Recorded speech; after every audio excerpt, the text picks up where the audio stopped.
라디오 독서실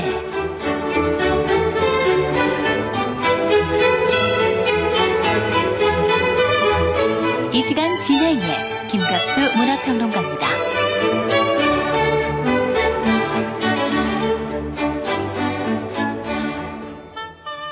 여러분 안녕하십니까. 라디오 독서실 김갑수입니다. 어느새 3월입니다. 햇볕은 따사로워지고 나무에 물 오르고 마른 가지에서 꽃봉오리가 솟아나오고요. 바람은 순해지고 정말 이 봄이란 거 생각만 해도 우리 몸에 어떤 약동하는 봄 기운이 푸르게 차오르는 것 같지 않습니까? 만물이 소생하는 3월에 이제 새로운 시작에 발걸음 내딛는 분들 많습니다. 일단 각급 학교에 입학식이 있죠. 또 사회 초년생으로 첫 직장 생활하시는 분들도 있고요. 또 새로운 계획을 세워서 기분 좋게 뭔가 출발하는 분들도 있을 겁니다. 이 대기에 퍼지는 푸른 봄 기운, 희망의 분위기, 이게 늘 우리에게 함께했으면 하는 바람을 가져봅니다. 오늘 이현수 씨의 소설 남의 정원에 함부로 발들이지 마라, 이 작품 함께 감상해 보고자 합니다. 작가 이현수 선생 모셨는데요. 작가 소개를 먼저 간단히 해드리겠습니다. 이현수 씨는 1959년 충북 영동생입니다. 91년 충청일보 신춘을 했고 97년 문학동네 신인상에 당선되면서 작품 활동을 시작했습니다. 소설집으로 토란, 장편, 길갓집 여자, 신기생견 등이 있습니다. 2003년 무형문학상을 수상한 바도 있죠. 작가 모시겠습니다. 안녕하세요. 안녕하세요. 네. 몇 차례 우리 라디오 독서실 통해서 같이 대화 나눈 바가 있어서 아주 친근한 느낌이 듭니다. 네. 그동안 발표한 작품이요. 사실 우리 시간에 했던 바로 그 작품들인데 토란이라든지 신기생견 연작이라든지 이게 많은 주목을 받으면서요. 작가 이현수를 일컫는 그 문학적 용어가 인생파라고 하더군요. 네, 그런 말들을 많이 들어요. 예. 어떠세요? 그 인생파라는 표현이요? 저로서는 뭐 나쁘지는 않고요. 제가 아마 서사가 많이 있고 또 옛 고어들을 살려 쓰고 아마 그래서 그런 것 같습니다. 예. 사실은 작가라는 게 인생 얘기를 그냥 이렇게 두런두런 해주는, 거기서 아마 문학이 출발하지 않았을까 이런 생각도 들어요. 보통 그 작품 구상하실 때 이제 작가들마다 자기 스타일도 있고 또 습관도 있고 그런 것 같은데 이 선생님은 어떠세요? 저 같은 경우는요. 그러니까 쓰는 시간은 많이 걸리지 않고요. 그러니까 뭐 대가들처럼 하루에 몇 장씩 그렇게 쓰는 게 아니고 하나의 주제를 잡으면 좀 오래 공굴리는 타입이에요. 안에서 곰 삭는 기간이 필요하군요. 그 시간이 굉장히 오래 걸리고 쓰는 시간은 그냥 내지르면서 쓰기 때문에 굉장히 좀 그건 빠릅니다. 그건 대작가의 전형적인 태도 아닙니까? 아니요, 대작가들은 다르던데요. 하루에 뭐 4매씩, 10매씩 이렇게 정해서 많이들 쓰시는 것 같아요. 저는 그렇게 못 쓰겠더라고요. 네. 안에서 계속 키워가는 그런 방식으로 쓰신다.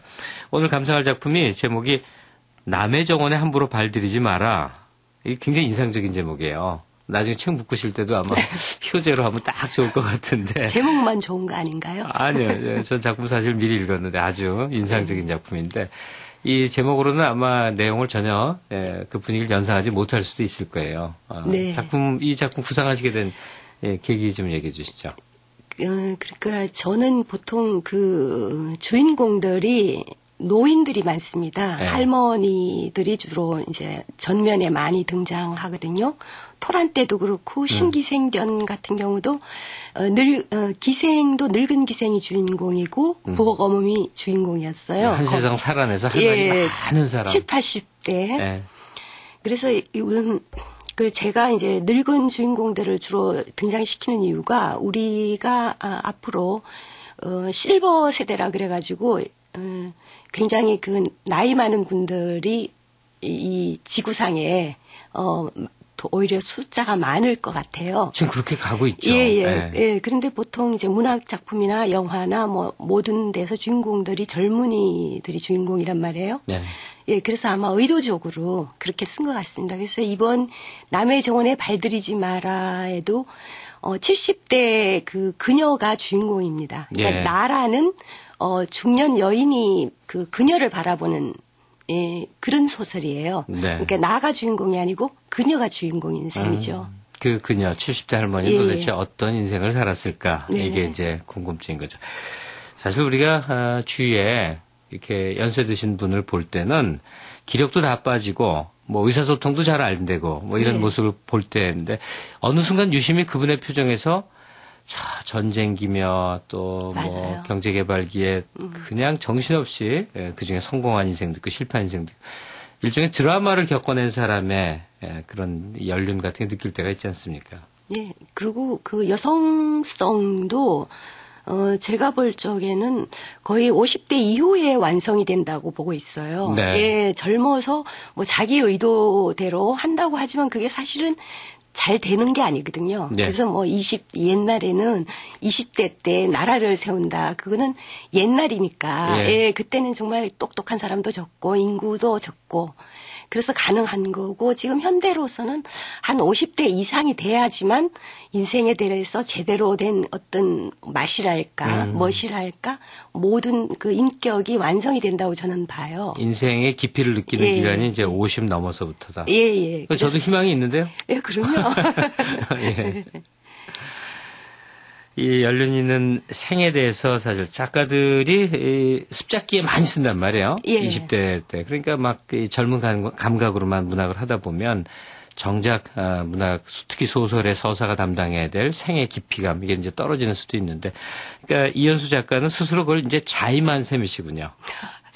예, 그렇다고 아마 볼 수 있겠죠. 예, 예. 우리 문학에 채워져야 할 자리를 예. 맡아서 실제로 그만큼 사시고 쓰는 분들, 가령 뭐 박완서 선생이라든지 이청준 선생이라든지 예.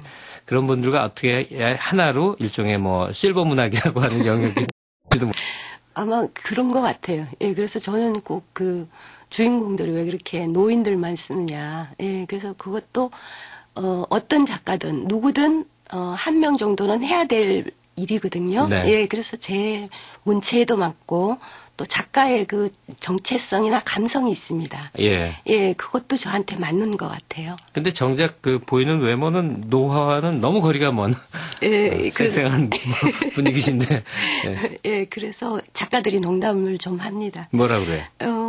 얼굴은 압구정동인데 왜 글은 시골이냐고. 그걸 좋은 의미의 이중인격이라고 합니다. 원래 문학하는 사람들은 다 이중 갖고 안 되고 한 오중인격자라고 그러는데 한번 작품 속에 들어가서 그 내용을 보도록 하죠. 잠시 기다려 주시고요. 예. 네. 자, 오늘 라디오 독서실 작품 함께 감상하도록 하겠습니다. 이현수 소설 남의 정원에 함부로 발들이지 마라.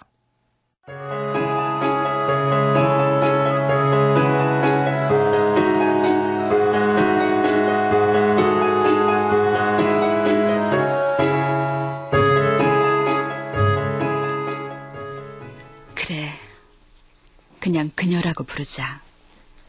애매한 3인칭 대명사가 마음에 들진 않지만 본명도 모르는 터에 그녀를 지칭할 적합한 호칭을 찾기가 쉽지 않다. 지난 5년 남짓 그처럼 자주 만났으면서 왜 이름을 묻지 않았을까?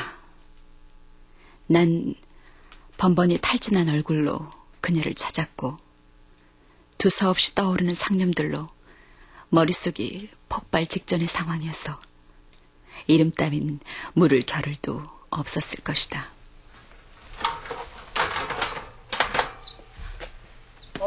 어디 가셨나? 한 달가량 산책을 안 나왔더니만 글쎄 어디 여행이라도 가신 건가? 아니면 일주일에 2번꼴로 가는 약수터 자드락길 옆에 그녀의 정원이 있었다. 난 약수터를 돌아오는 길엔 늘 차나 마시고 가려고 그녀의 정원에 들르곤 했었다. 정원이 텅 비었네? 빛이 파라솔도 없고 의자도 없어지고? 글쎄 무슨 일이 있었나? 옆집 가서 좀 물어봐야겠다.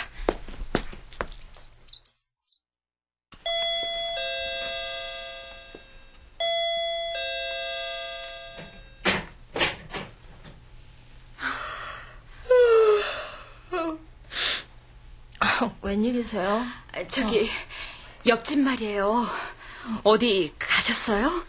혹시 어디 가신다고 무슨 말을 남기지 않았나 해서. 아니, 상을 치면 지 열흘이나 지났는데 그것도 몰랐어요? 네? 아니, 옆집 아주머니가요? 그래요, 빠가사리. 빠가살이라뇨?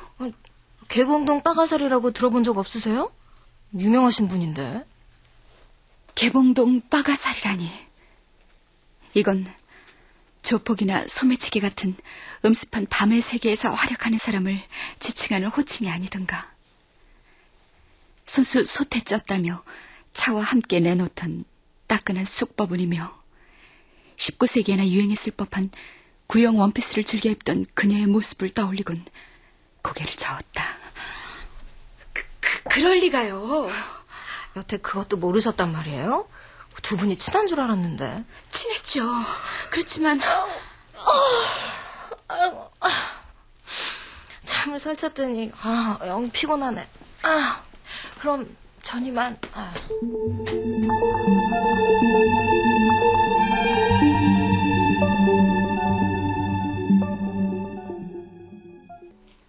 처음부터 그녀는 묘했다.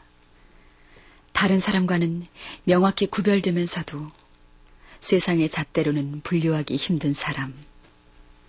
아줌마라는 호칭을 쓰기엔 첫눈에 늙어 보였고, 그렇다고 대뜸 할머니라고 부르기도 망설여지는 사람이었다. 할머니라고 하기엔 아직도 눈 언저리에 여성적 수줍음이나 욕망이 얼핏얼핏 묻어났고, 굽은 사연을 안고 숨어 사는 사람으로 치부하기에도 지나치게 명랑하고 밝은 데가 많았다. 저기요. 왔어? 들어와. 얼굴이 영 어둡네. 참 힘드네요. 왜 이렇게 살아야 하는지. 인생이란 원래 엿 같은 거야. 딱 달라붙어 떼기도 힘들고 떼내도 지저분하게 흔적이 남는 얼룩 같은 것이지. 귓전을 쨍하게 울리는 목소리가 허공에 풀어지기도 전에 베란다 문이 활짝 열리고 잽싸게 정원으로 나왔어야 할 그녀가 이젠 없다. 어디에도 없다.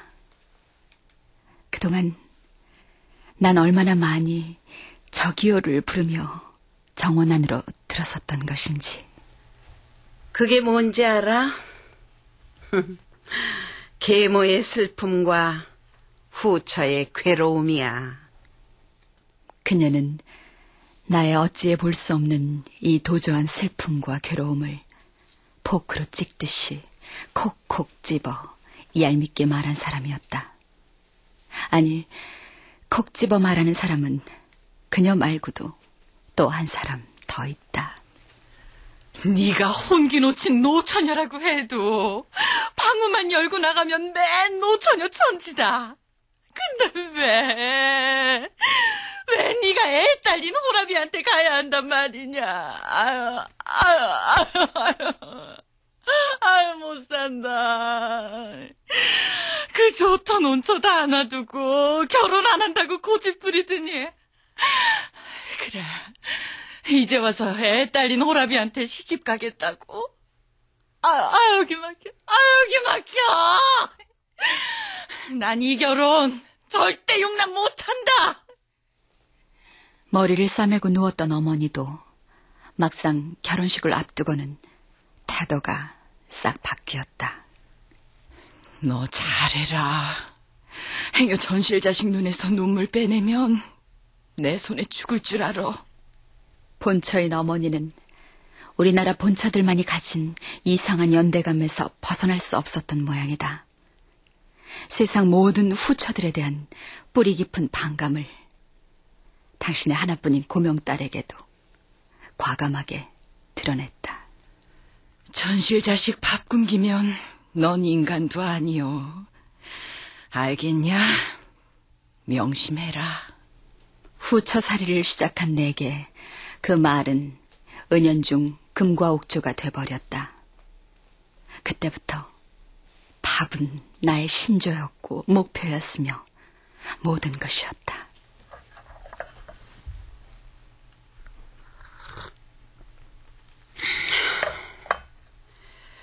큰일을 하려고 발 걷어붙이고 나서면은 누가 먼저 쑤시고 나오는 줄 아니?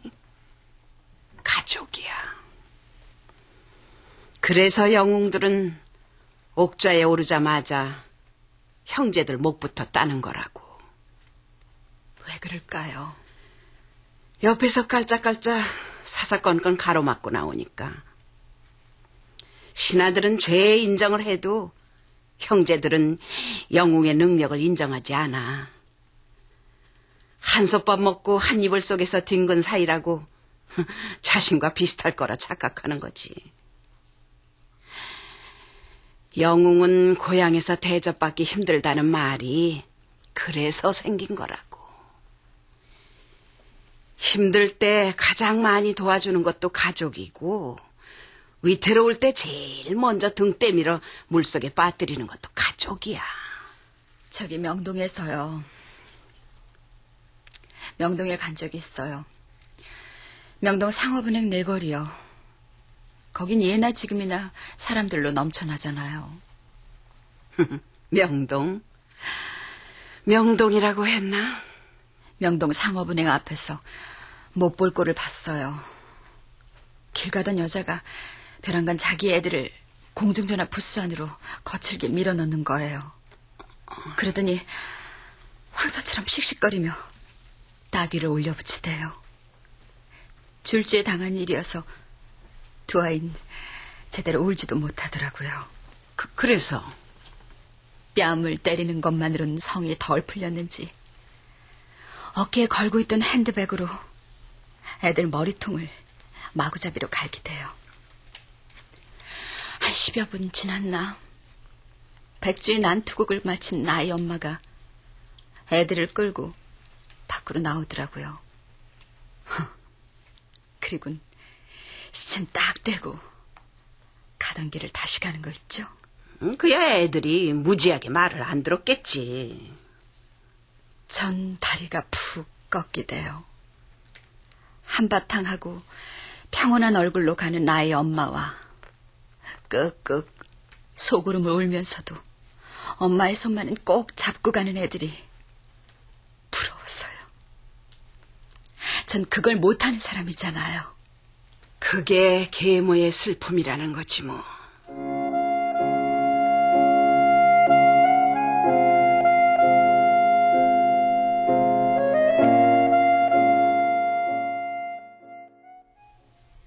계모인 것도 서러운데 후처는 어떤 줄 아세요?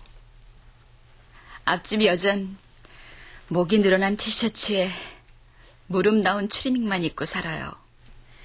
김치 국물이 묻은 티셔츠를 남편 앞에서 입고 있을 때도 많고요. 심하면 옷을 뒤집어 입기도 하죠. 머리는 주로 산발을 하고요. 그림 그려지네. 눈 뜨자마자 화장부터 하고 보는 전 죽었다 깨나도 그렇게 퍼지질 못해요.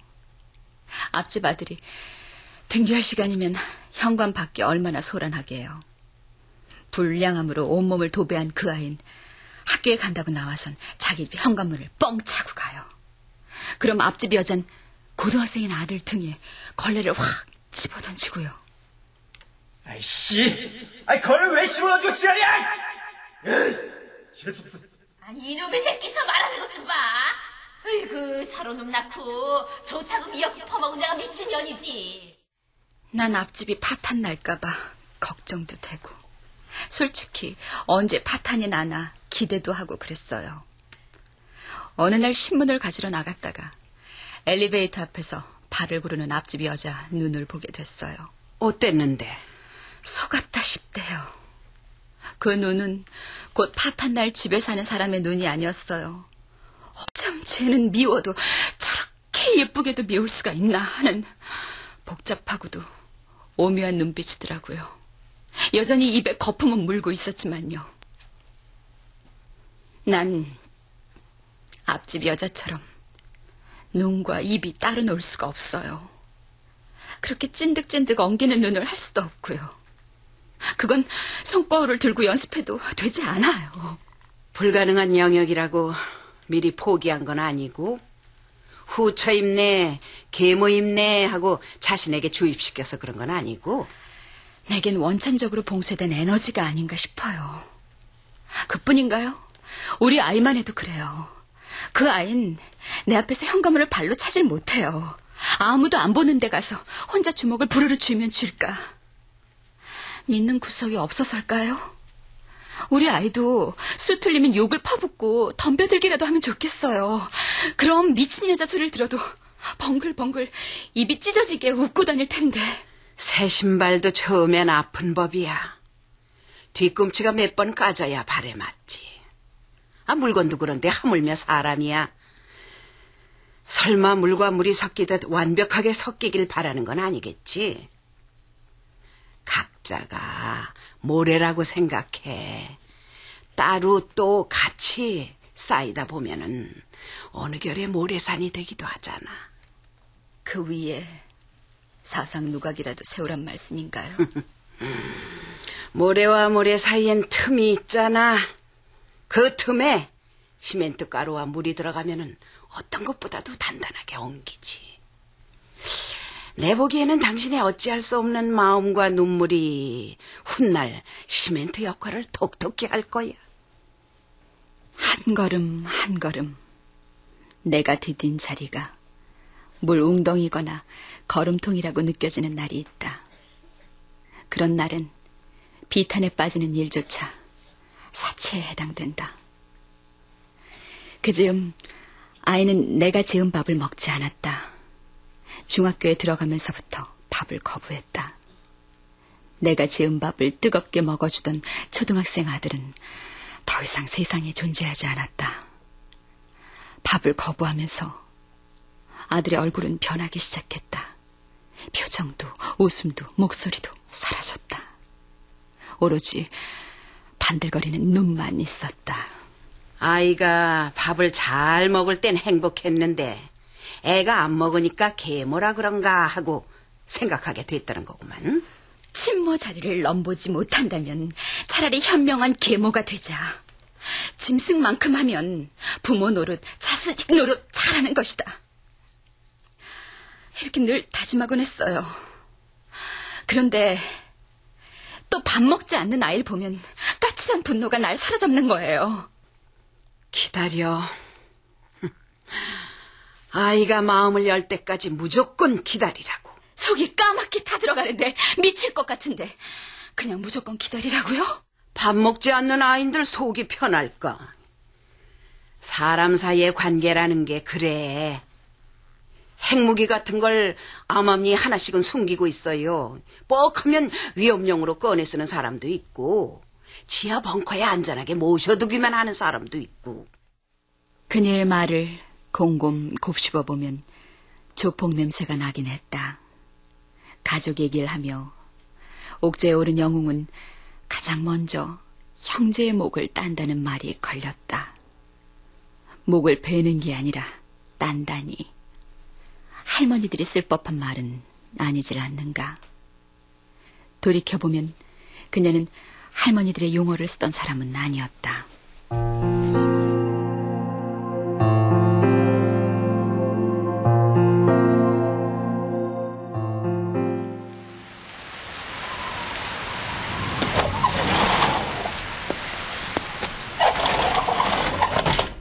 속상해 죽겠어요. 속 좀 풀려고 왔어요. 내가 해장국이야? 속 풀 일이 있을 때만 찾게. 그래, 무슨 일이야? 이젠 아이가 자기 방 문을 잠갔어요. 정말 마지막 남은 인내심이 바닥이 날 지경이에요. 자, 마셔봐. 중동산 향차야. 어머, 노란색이 아주 유혹적이네요. 이 차 이름이 뭐예요? 카모마일 차. 향이 독특하지? 네, 독특하고 신비하네요.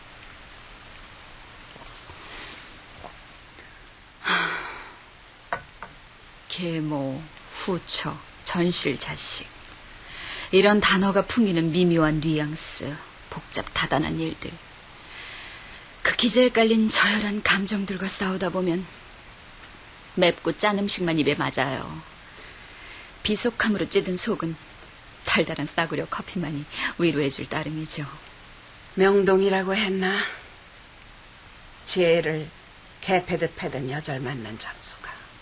네, 명동 상업은행 자리요. 명동 상업은행 자리?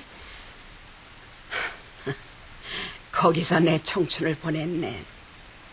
그녀의 말이 귀에 들어오지도 않았다. 속 편하고 몸 편한 노인네. 복두 어쩜 이리 푸시게도 많을까. 뜨거운 차가 들어가자 긴장이 풀리고 몸에 누기도 가시면서 자연스레 눈 주변이 헐거워졌다. 정말 복도 많으세요. 복은 무슨. 난 6, 7월 만물에 메뚜기 뒷다리에 치여 죽은 영감도 없어. 독신으로 늙는 주제인데 뭐. 메뚜기 뒷다리에 치여 죽을 만큼 매갈이 없는 남편이라면 숫제 없는 게 나아요. 구들덮개처럼 골골거리며 방바닥에 붙어있을 테니 없는 게 오히려 복이죠. 타운하우스의 내부는 자그마치 3층으로 이루어져 있었다. 주막집 복록방에 누워도 고자 옆은 피해서 누울성 싶은 그녀는 복 많은 사람답게 3층을 혼자서 다 쓰고 있었다.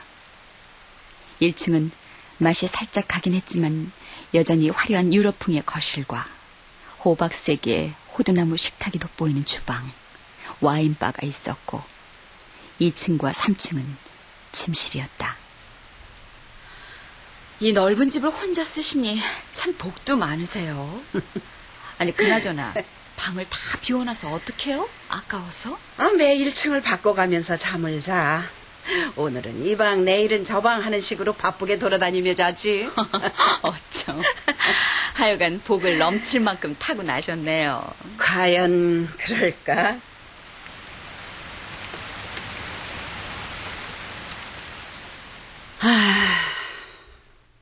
내 어머니는 벙어리였네. 아버진 천한 대장장이었고 아버지의 망치 소리가 크게 울리는 날이면 우리 모녀는 숨을 죽여야 했어. 어머니에게 풀어야 할 화를 쇠에게 대신 푼다고 생각했지.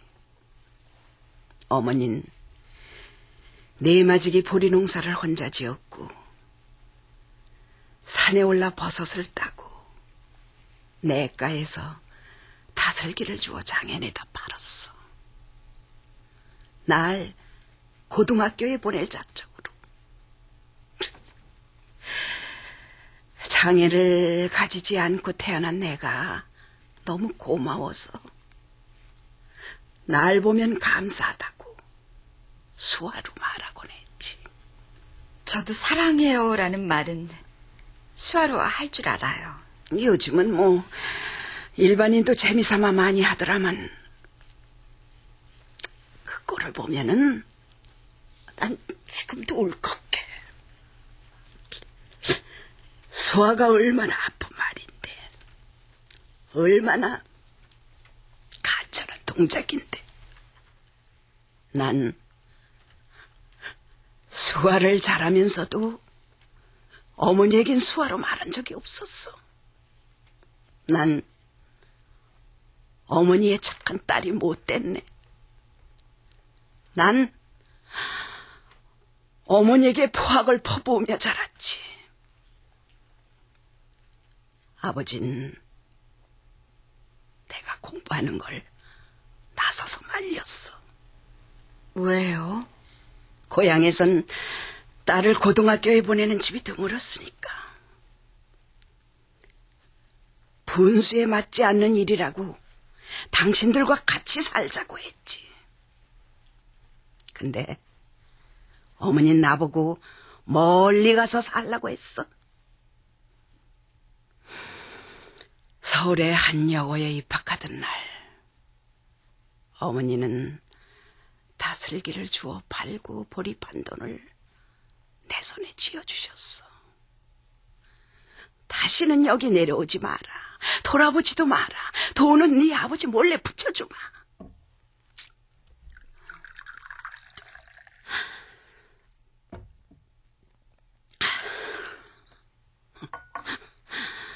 어머니는 아신 거지. 날 때부터 서러움을 발자처럼 쌓고 태어나는 사람도 있다는 걸. 그런 사람에게 멸시까지 따라붙으면은 가슴이 싹 무너지고, 그리고 암전. 전혀 다른 인간이 되는 거지. 내 어머니는 그걸 안 거야. 책을 방바닥에 깔고 자는 것쯤이야. 지금 생각하면은 고고한 서러움이야. 고고한. 책을 방바닥에 깔고 자다뇨? 이건 냉방에서 겨울을 난 사람들만 아는 지혜인데, 응? 한겨울 냉방에 발을 디디면은 발바닥이 쩍쩍 달라붙는 게 바깥보다 방이 더 추워. 방바닥에다 책을 깔고 그 위에 요를 더 깔면은 말이야, 냉기가 차단돼. 한결 덜 춥지. 나는 그렇게 여고를 다녔네. 세상에 고생 많으셨군요. 여고를 졸업하던 해부터 근 10년 가까이 명동의 주류 도매상에서 격리로 일했어. 거기서 돈을 배우고 상업은행 뒷골목의 즐비한 사채시장에서 경제 감각을 익혔지. 격리를 관두고 모은 돈으로 미제 물건 장수에서 할인까지. 여자의 몸으로는 안 해본 게 없었지. 우리 어머니는 가정을 꾸리며 살길 바랬지만은 난 기꺼이 돈을 택했네.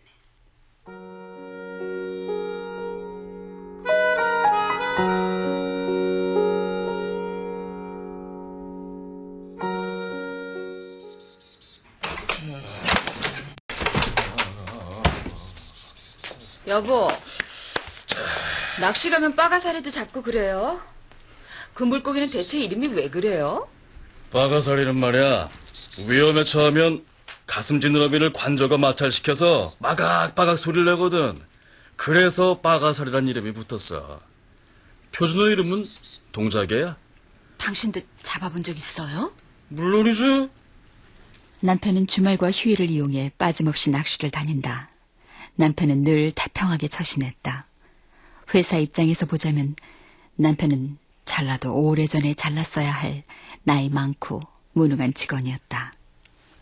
빠가살인 말이야, 오염된 수질에서도 끄떡없이 사는 독한 놈이야.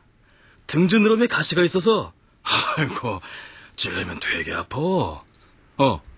당신도 봤을걸?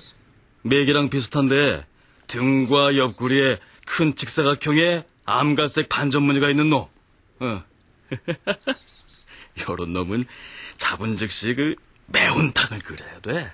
그 자리에서 한 수저 맛본 말이야. 야, 그 맛 진짜 죽이지. 아이와 난 임시 휴전 중이었다.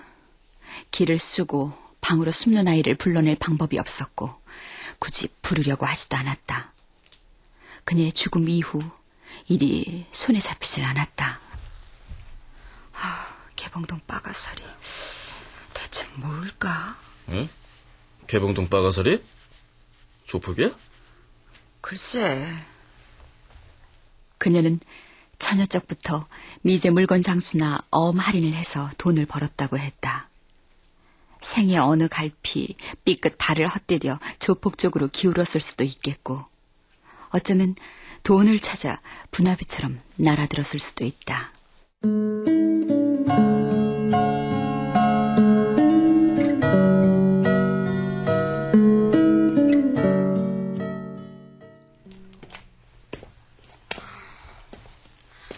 이렇게 안개가 꼈지? 낮인데도 어둡네. 어? 그 집에 외등이 켜있네? 누가 온 걸까? 이사 왔나?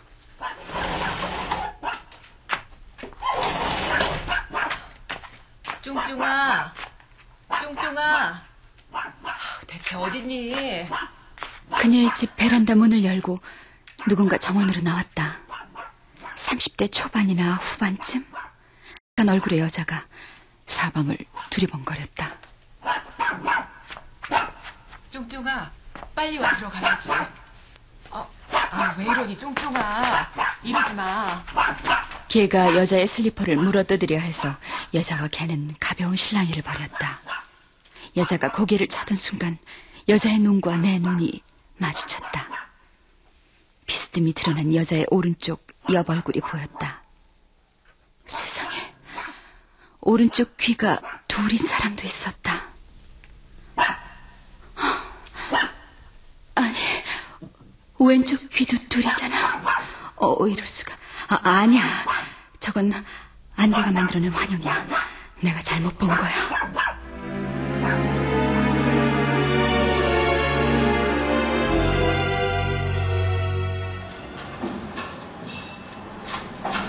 낮에 약수터에 갔다 오는 길에 자드락길을 지나면서 보니 정원에 철책이 사라지고 대신 공사 중이라는 팻말이 붙어 있었다. 작업물을 쓴 할아버지 한 분과 농부들이 철책에 있던 자리에 투명한 가름막 같은 걸 세우고 있었다. 저기 무슨 공사하시는 거예요? 제 내 딸이 그 소리에 민감해서 방음벽을 설치하는 중이요. 따님이 음악을 하나 보죠? 뭐 그게 아니다. 딸의 귀가 특별하게 생겨서 그래요. 특별하게 생겼다고요? 그럼 내가 어제 보셨소? 예. 딸에는 귀만 그럴 뿐이지 모든 게 정상이요. 다른 이보다 소리가 잘 들리는 게 흠이라면 흠일까? 어릴 때는 작은 소음에도 예민하게 반응해서 그 마음을 졸이곤 했는데 뭐 이젠 그럭저럭 적응이 된 모양입니다. 그래도 귀가 둘이나 더 있으니 흉하긴 하지요. 요샌 의술이 발달해서. 왜 시도를 안 해봤겠소? 하다 외국까지 갔었죠. 그 의사들 말이 귀를 떼어내는 건 문제도 아니라고 합니다.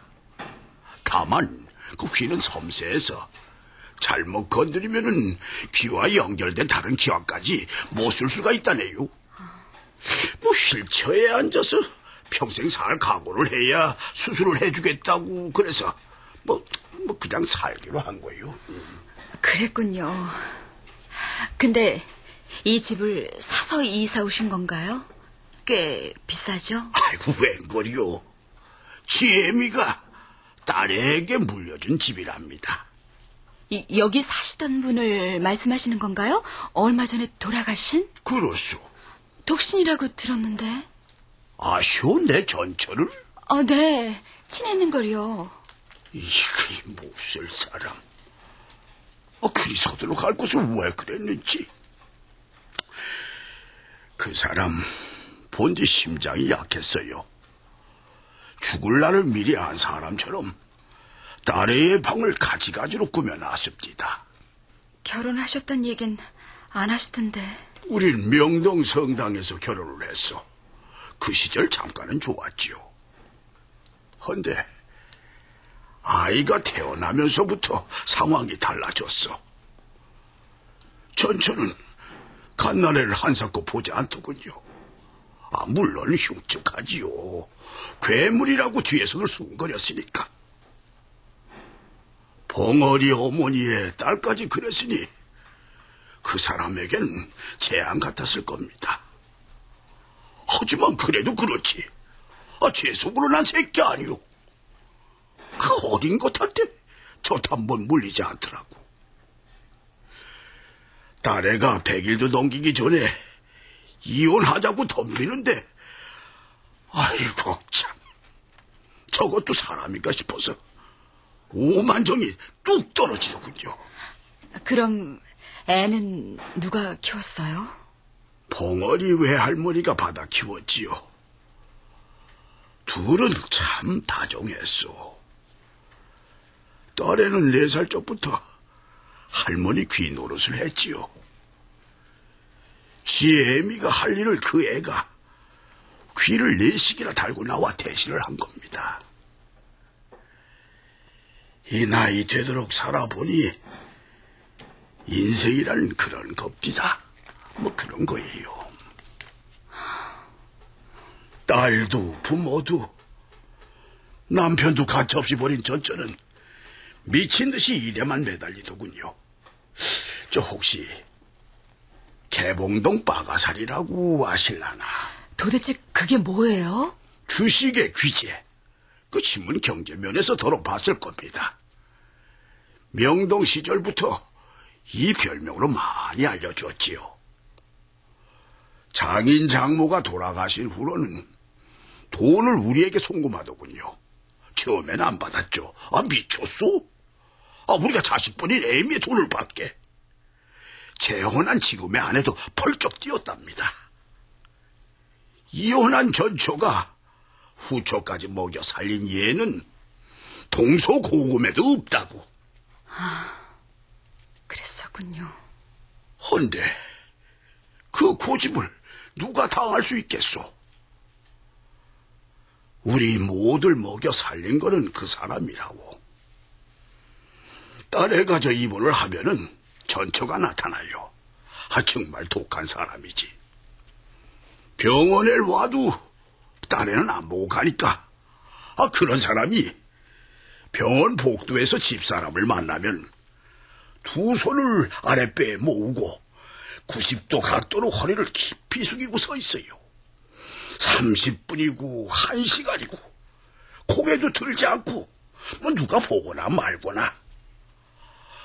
나중에는 전처가 병원에 오면은 집사람이 숨기에 바빴습니다. 그랬군요. 난 전혀. 네라서 그 속을 짐작이나 하겠소. 그래도 젊은 댁이 친구가 되어줬구려. 아이고, 이젠 편할까, 그 사람.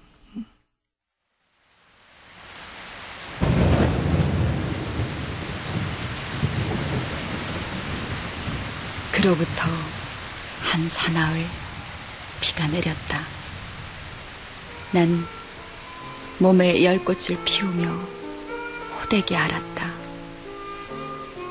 새로 분양한 아파트에 입주하면서 우리 가족은 개봉동을 아주 떠났다. 약수터도 자드락길도 그녀의 정원도 서서히 잊혀져 갔다. 가끔 아들과 언쟁을 벌인 날엔 자플로 뒤덮인 먼지 자욱한 자드락길을 타박타박 걸어가는 여자가 꿈에 보이기도 한다. 그녀 같기도 하고 귀가 내딸린 그녀의 딸 같기도 하다.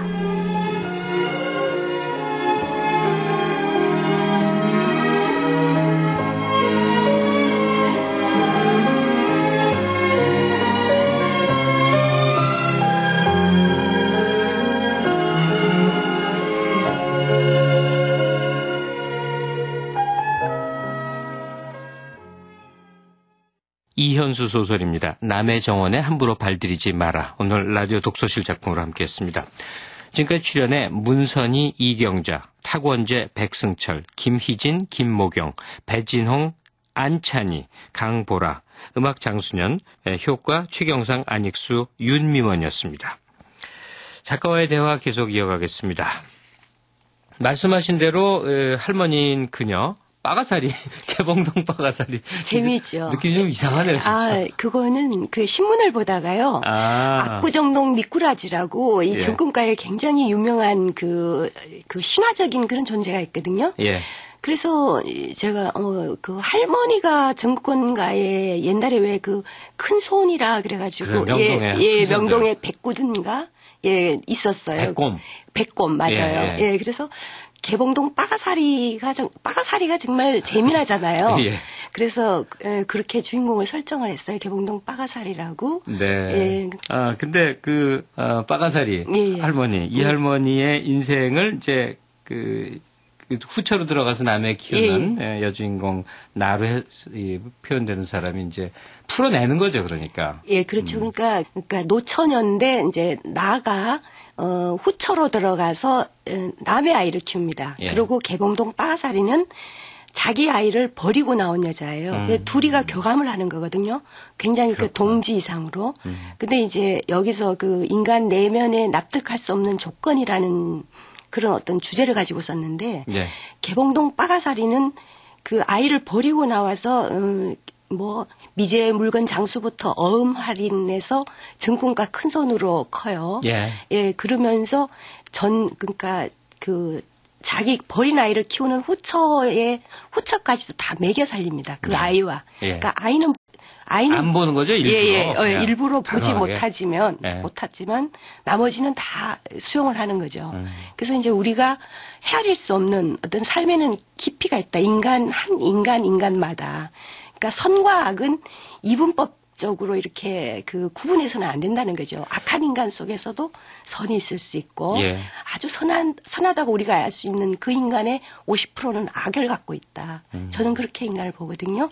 그러니까 20대 초반에 여고만 마치고 나서 명동 주류상에 격리로 시작해서 또 개봉동에서 활동하는 큰손이 되기까지 그 인생은 우리가 짐작해봐도 얼마나 강팍한 삶이었을까. 어쩌면 굉장히 무서운 우리가 그렇죠. 상상할 수 없는 뒷골목의 그 어떤 흉폭한 것들을 몸으로 다 겪어내고 본인 자신이 또 그런 사람이고 그랬을지 모르겠어요. 근데 자기가 버린 가족과 그 가정에 대한 그 애틋함. 그러니까 이 나와 그녀의 대조네요, 인생.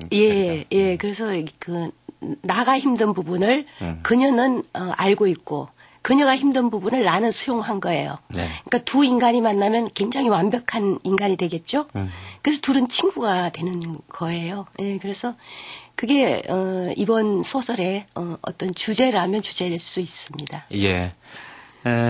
이 작품을 아마 좀 연세가 있는 여성들, 지금 이제 40대 또는 50대들이 읽는다면 아마 실제 비슷한 인생을 살지 않았어도 많은 공감, 연민을 함께 느낄 것 같아요. 독자들에게 어떤 한마디를 해주신다면. 오늘은 물론 이제 청취자분들이지만요. 그러니까 생애에 있어서 어떤 삶이나 어떤 생애에 있어서 좀 배려를 많이 해줬으면 좋겠습니다. 단적으로 바라보지 말고요. 좀 헤아려서 그런 그 배려 깊은 시선들을 많이 가졌으면 좋겠습니다. 맞아요. 내가 아픈 만큼 사실은 타인에게도 다 그런 매력과 고통과 세월이 있었던 거니까 말이죠. 그래요. 마음속으로 곰곰 생각하면서 우리 작별해야 되겠네요. 오늘 말씀 감사드립니다. 네, 감사합니다. 혹시 가족의 탄생이란 영화 보셨습니까? 요즘은 뭐 혈연 중심의 가족만이 아니고 다양한 형태의 가족들이 늘어나고 있는 추세 아닙니까? 사랑도 가장 가까운 사람에게서 받지만 상처도 또 가장 가까운 사람에게서 받기도 합니다. 가족, 한솥밥 먹으면서 너무 가까이 있기 때문에 사랑한다는 말, 또 배려 이런 거 대신 오히려 편해서 마구 대하는 수도 참 많지 않습니까? 그 점을 우리 한번 이 작품의 의미와 더불어 생각해 보시죠. 더운 밥 함께 나눠 먹는 가족의 사랑 느끼는 하루 되시길 바랍니다. 지금까지 극본 김성희, 기술 이흥규, 연출 박명규였습니다.